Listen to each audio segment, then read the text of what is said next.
What's going on, guys? Welcome back. So today I'm actually doing a requested video from one of my subscribers, Shiba, or Shivam Biba. He's from India, so he wanted me to do a video on how I make big room intros and outros. So I did a full walkthrough of my last original track that basically showed a breakdown of my track that got into the Beatport Top 20 on Big Room. So I'm just going to show you a more in-depth of how I make my intros and outros. So we're going to start out with a kick. I always label my kick the key that the kick is in so I don't forget, and it's just a good reminder to make sure I stay within F minor for the whole track. So it's an evolution of sound kick, and for the first 8 bars I actually take the fader down and bring it so I just get the initial click and the transient. And then after the little half bar fill that I have here, I bring in the full kick, because with big room, your kick is also your bass line technically. You have this big, long tonal kick that's going to have a lot of sub, and it's just going to drag out for the entire beat, and you really have no room for another sub bass line. You can have a mid bass in big room, but for the most part, your kick is also your bass line. Alright, so the next thing I have is this little perk group here. And also, just a heads up, most of the time in my intros, it's all audio. It's not much MIDI. So I have some sample packs from FR2. I don't even know what pack that's from. I think this is a Vengeance sample and another FR2 sample. I just cut up some samples. These were like originally like 4-bar loops, and I reversed a few. Like you can see, I chopped up over here. So this is what it sounds like. And then I have this over here that's just going to be a nice little drum fill to lead into the second 8 bars. So this is what we have here.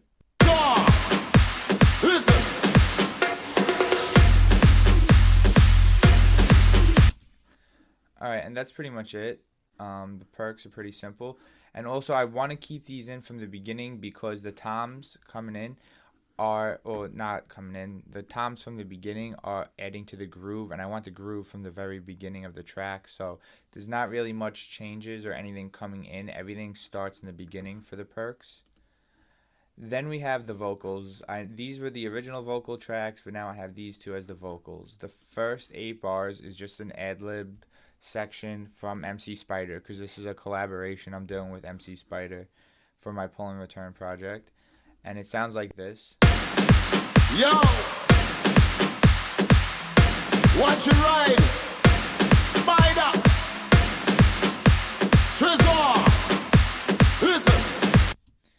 Alright, so that's pretty much that for the first 8 bars. Like a very, almost like a hip-hop intro, how like a rapper goes in the booth and just says some stuff.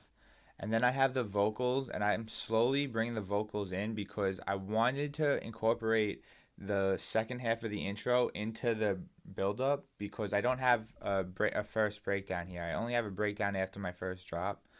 So I wanted to incorporate some effects building that start within the intro and go and keep going into the build-up. So I just have the vocals that I have an auto filter on, and I'm slowly bringing the frequency up to bring out some more high ends, and it sounds like this.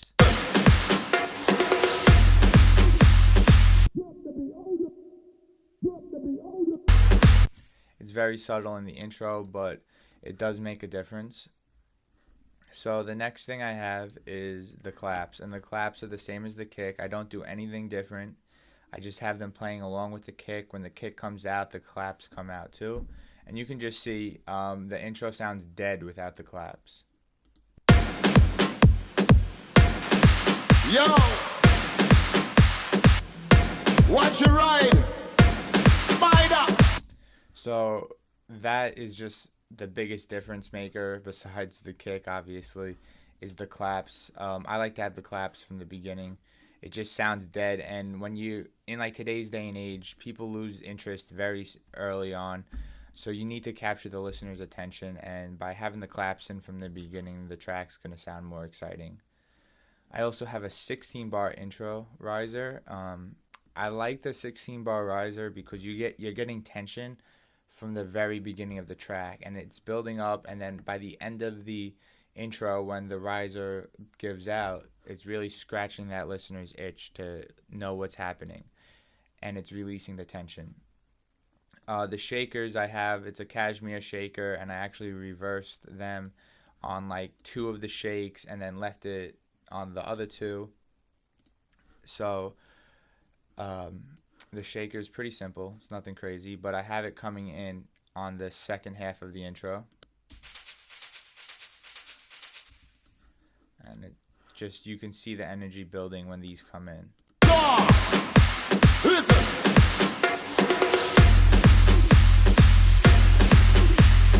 Alright, so next is the white noise effects. I have a sweep up for the little break over here, and then a sweep down with a white noise riser to fade, to come out of the intro and into the build.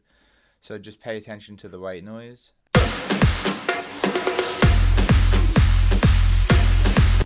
It just gives the transition some fluidity, if that's even a word.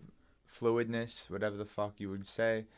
But that's pretty much it for the intro. And for the outro, it's pretty much the exact opposite. We'll go all the way to the outro. I have the kicks all the way through in the beginning, and then on the second half, I have the smaller kick. But they're not as small as the intro kicks. I did just make them faded out a little wider. The perks are the exact same. And the vocals, I have some ad-libs, and then I have at the last 8 bars like this chant, and I thought it sounded pretty cool to end the track like that, so this is what this sounds like.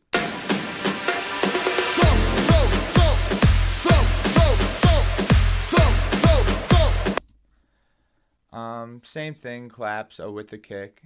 I also incorporated the breakdown stabs that I have throughout the track because I wanted to keep one element from the main part of the track, like the breakdowns and the drops.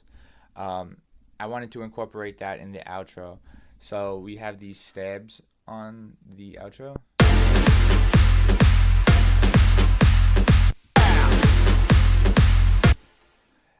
Also the other 16 bar riser, same one as before.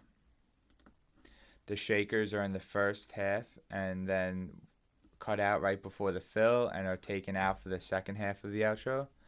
And the white noise is the same thing as the intro. I also, at the end of the outro, put an impact, two impacts, a high impact, which is basically like taking up the high frequencies, and then a deep impact, which is like a sub impact.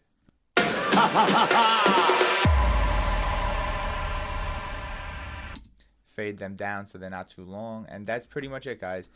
For the most part, also with intros and outros, they are most of the time 16 bars. You can make them 24 bars or even 32 bars. I've messed around with all 3 lengths, but 90% of my tracks are 16 bar intros. So I hope this video was helpful to you, Shivam Biba. And if you have any more questions, you know what to do. You can email me at trizomusic@gmail.com or just leave a comment on any of my videos. Thanks for watching, guys, and I'll see you next time.